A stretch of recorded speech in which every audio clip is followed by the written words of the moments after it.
Mae llawer o bwyd rydym yn ei fwyntau'n dibynnu ar beillwyr fel gwenyn gwyllt, ie'r bach yr haf, chwylod, pryfed hofran a gwyfynod. Ond yn anffodus am nifer o resymau mae'r peillwyr hyn dan fygyddiad. Felly mae'r Cyngor Nghastell-nedd Port Talbot yn ceisio gwneud ei rhan i helpu.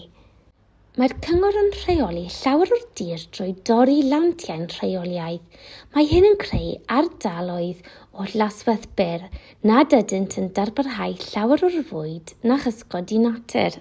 Fel rhan o hymateb i angen hinsawdd a natur rydym yn newid y sefyllfa bresennol o ran sut rydym yn rheoliad ar deuluoedd glaswelltog mwyn creu mwy o leoliad ar gyfer natur. Yn hytrach na thorri lawntydd a rheoliaidd rydym yn caniatáu i ardaloedd hyn dyfu dros yr haf. Mae hyn yn rhoi amser a chyfle i flodau gwyllt dyfu a hydau.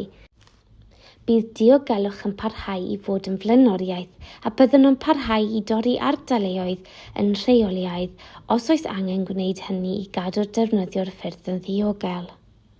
Ar diwedd yr haf byddwn yn defnyddio'r peiriannau torri'r gwair arbennig sy'n casglu toriadau wrth iddo'r dodi'r gwair.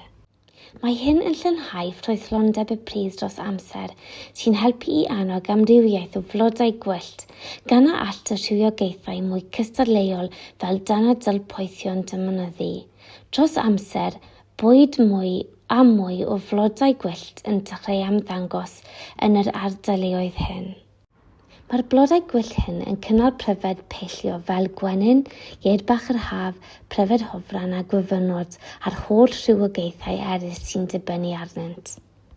Mae'n bwysig nodi y bydd glaswelltiroedd naturiol fel y rheini rydym yn ei rheoli bob amser yn cynnwys elfen o weiriau a mae ganddynt werth i natur. Rydym hefyd yn meddwl eu bod nhw'n brydferth yn ei rheinwedd eu hunan. Felly, yn yr ardaloedd hyn, gallwch edrych ymlaen at weld rhai lleoliad yn newid o rhan gwedd ac yn lle porfa ferwerth, bydd ardal fwy naturiol a lliwgar sy'n llawn blodau gwyllt a pryfed.